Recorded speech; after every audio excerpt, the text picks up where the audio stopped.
Hey guys, and welcome back to Monster Hunter Rise. Today I'm going to teach you the perfect ultimate guide for farming. So the first thing that you're going to need for farming, this is basically going through quests and picking up a bunch of items. You're going to want to increase the odds and the amount of items that you can get.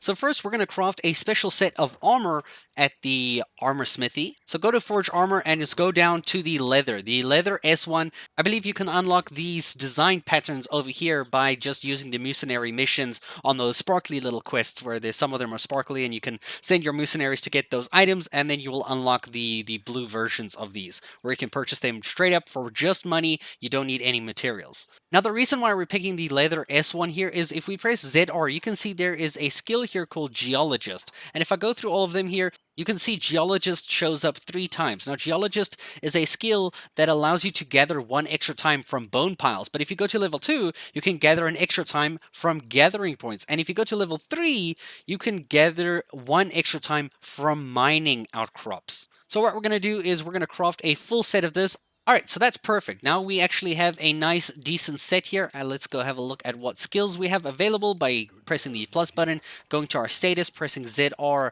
until we get to this screen here. You can see our 2 skills, that we're looking for is Geologist, which we've got at level 3, so we're all good. But Botanist is the other one that we need. This one right over here. The Botanist skill is really helpful because it allows you to get 1 extra consumable herb, fruit, nut, seed, insect, or item, whatever, per gather. So you can see as you get to level 3, this goes quite insane. So when you're picking up those plants and things in the world, you're going to pick up a lot more resources than you would have previously. So this plus Geologist is just the perfect for a farming run. But since my Botanist is only at level 2 right now, I'm going to actually need to get that to level 4 because it seems like it can go up to level 4. We're going to go over to decorations. We're going to go to create decorations, and I believe on page 6 or where is it? Page 8. The botany one is for the botanist skill. We just need 2 of these. I currently own 4. These are the resources that you need to forge them. It's quite easy. It's great Izuchi pelt items and an aqua glow jewel, which apparently I have 25 of. So those must be quite easy to get as well. So what I'm going to do is go to set decorations. I'm going to go to the headgear here, and I'm just going to put in these botany jewels. I mean, because I've got so damn many of them. And just 2 of those should be fine. If I go out and go look at my status again, I should now have level 4 in botany. You can see the botanist here is at level 4, which you can see 1 extra consumable herb, fruit, nut, insect, seed, mushroom per gather. That's actually amazing. But now there is one extra step that we need to do before we go into an expedition, and that is to change out our buddies for 2 gathering type buddies. So I'm going to go to my buddies over here. I've got 2 buddies that are in training right now that I can take out. They have to be higher than level 20, or at least level 20. Alright, so I'm going to go in here. My 2 buddies that I'm looking for are Bruce and Yamato over here, level 26 and level 20. Perfect. Alright, so I've got the buddies there. Now I just need to set them, and to do this we go to the buddy board over here. I know I could have gone to the one in the buddy plaza, but I'm going to go to this one over here.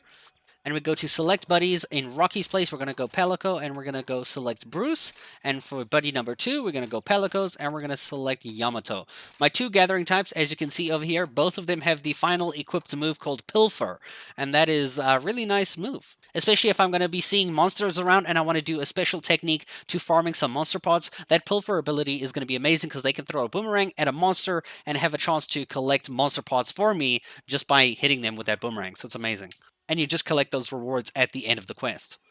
And now we go to the hub quest counter, and we're going to go to high rank, we're going to go to expedition tour, and honestly, we just have to pick a nice little location that we want to go to. Let's tour the Frost Islands. Now, before you start the quest, you are going to want to come to the canteen and get some special bonuses or skills activated through your dangos, pay with points, order bunny dango, and we're going to go to, we can also increase the quantity of honey obtained while gathering. I'm going to take that one right over there. This one over here, the Dango Summoner, makes rare crafty creatures more likely to appear, so that's pretty good for a farming run. And then we'll take the Dango Moneymaker, that increases the amount of Zenny you earn at the end of a request. Sometimes you can take that, or if you want to level up your buddy even more, you can take this to kind of level your buddies as well. Though that is best for Hunter Rank 7 actual quests against monsters. So we're going to take the Wealthy Man one, and we're going to press X to take a Dango ticket. So we have a 100% activation chance on all of those. We're going to order, and we're going to go. Alright, since we don't have a Palamute for this one, we are going to be using a lot of wire bugs and a lot of walking and exploring. But that is perfect because we need to pick up a bunch of stuff. So we find this right over here. We're going to see they both going to capture it. We're going to press A and collect that one there. We got an insect. You can see we got 2 thunder bugs for that. Normally you only get 1, so that's 2. That's already a nice increase. And now we just explore a little bit more. Let's go find a farming node. So you can see here, this is the Latchberry. When I harvest this, we get 41 Latchberry ammo or Pierce ammo, which is a lot more than you usually get. So if you're trying to farm ammos, this is also a great method to use. It's generally a very good idea to have a special route that you plan, that you go through to collect a bunch of different things that you're going to need in the quest that you're trying to look for. So make sure you make use of the detailed map by holding in the minus button. You can see there's a bunch of different things. We can press the R button to change to gathering nodes, the default icon list. We can hide everything. We can look at the perma buffers. These are the Spiri birds that we collect to increase our health, stamina, everything. The other endemic life, the things that we can use to help us in our battles, like the puppet spider, the escargot, the attack and defense butterflies. And then the gathering nodes, which you can see all over here, all the different gathering nodes across the map. So you can see, okay, cool, I'm looking for something specific. If you are looking for something specific, you can press the X button and actually find that something specific by pressing R here. We don't need any of these endemic lives. We're going to go to materials over here. So if you're looking for any of these materials, it's a great idea to click it and just highlight it. So if I want to look just for herbs, you can see all the herb icons will be displayed on the map. If I want just a sleep herb, all of those icons are displayed on the map. Press R again, and we can find honey, and these are different types of materials here. Mandraga, flesh bugs, thunder bugs. There's 2 of the mining outcrops. The white one is for uncommon ore, whereas the blue one is for your normal kind of basic ore. I think it's a good idea to try find all of these locations and actually be able to walk along a path to know where every single one is so that you can run through the map collecting them. You can also search for the special items for, honestly, just special items. Same with the locale, where you can find junk and Melling's gatherings, jewel lilies for a thing, and carving. Holy fucking shit. Scale lizard. Cool, bubble foam plus, that's nice. And we got another mining node. Boom. 4 resources from that node. A nice blue node right there. And here we have a rock lizard because we allowed that Dango to give us extra chance of having the crafty creatures. There we go, 2 armor spheres. Not the greatest, but sometimes you can get the best ones. There we go, a bunch of bones from 1 bone node. Another mining node, cool. And here is another boulder lizard. There we go, we got advanced armor spheres, perfect. And some mushrooms to show you that we get 4 excite shrooms just from 1 gather.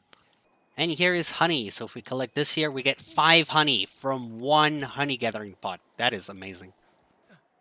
Today we're exploring the Frost Isles in a way you've never explored before, guys. Have you ever seen 3 nodes all next to each other, dude? Amazing.